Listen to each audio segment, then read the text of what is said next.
Hello' everyone, আজি বহুত দিনৰ মূৰত আকৌ এটা ৰেচিপি ভিডিঅ' লৈ আনিছোঁ। আজি জীৱনত প্ৰথমবাৰ মই মাছৰুম বনাবলৈ লৈছোঁ, দেখিছেনে? সেইকাৰণে ভাবিলোঁ ভিডিঅ' এটা কৰি থওঁ আৰু আপোনালোককো দেখাওঁ, যিহেতু বহুত দিনেই হৈ গ'ল ৰেচিপি ভিডিঅ' দিয়াই নাই।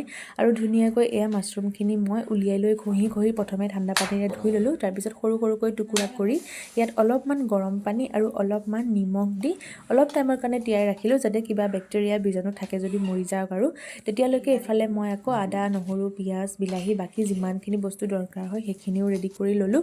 আৰু ভিডিঅ'টো যোৱাকালি ৰাতিৰে আছিলে আৰু ধুনীয়াকৈ বনাই মেলি খাই লৈ আমি কিন্তু ৰাস চাবলৈও গ'লোঁ দেই। সেয়াও ভিডিঅ'টো চাই থাকিলে গম পাব।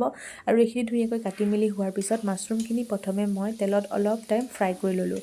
তাতে অকণমান হালধি দি দিলোঁ। আৰু এইখিনি যে ফ্ৰাই কৰি থাকোঁতেনে কিমান বেছি পানী ওলাইছে ইয়াৰ পৰা, সেইকাৰণে মাছৰুমখিনি কমি যোৱা যেন লাগিছে। আৰু এইখিনি ভাজি লোৱাৰ পিছত ধুনীয়াকৈ কাঢ়ি ল'লোঁ। আৰু একেখিনি তেলতে মই প্ৰথমে পিঁয়াজখিনি অলপমান ভাজি লৈছোঁ। পিঁয়াজখিনি ৰঙচুৱা হোৱা যেন লগাত ইয়াতে দি দিলোঁ মই বিলাহী, তাৰপিছত নিমখ আৰু অকণমান আদা নহৰু পেষ্ট। এইখিনি ধুনীয়াকৈ ভাজি লৈছোঁ। আচলতে এই গোটেই মছলাটো মিক্সিত দিবলৈ পালে বেছি ধুনীয়া হয়, কাৰণ গ্ৰেভিটো ধুনীয়া ডাঠ হয়। কিন্তু মোৰ যিহেতু মিক্সি নাই, সেইকাৰণে মই যিমান পাৰোঁ কেৰাহীতে লৰাই ফেটিবলৈ চাইছোঁ। আৰু পেকেট মছলা মই ইয়াতে অকণমান ধনিয়া গুড়ি, জিৰা গুড়ি আৰু জলকীয়া গুড়ি এড কৰিছোঁ। লগতে 2-3টামান জলকীয়াও কাটি দিলোঁ। তাৰপিছত দেখিছেনে ধুনীয়াকৈ পানী দি এইখিনিৰ ওপৰত মই আকৌ ফ্ৰাই কৰি থোৱা মাছৰুমখিনি দি উতলিবলৈ ৰাখিলোঁ।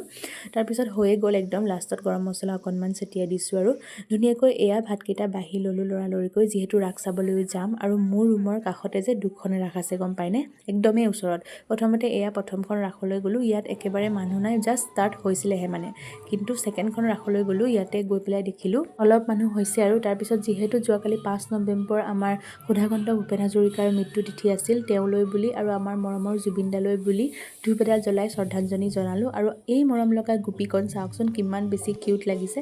তাৰপিছত এইফালে আমাৰ ৰাধা কৃষ্ণৰ লীলা চাওক, কিমান ধুনীয়াকৈ নাচিছে নহয়নে। তাৰপিছত এইফালে গোপীও ওলালে, সকলোৱে ধুনীয়াকৈ একদম সাজি কাচি গোপী নাচিছে।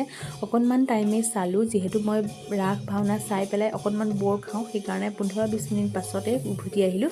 ভিডিঅ'টো ইমানতে থলোঁ, আজিলৈ আহিলোঁ দেই।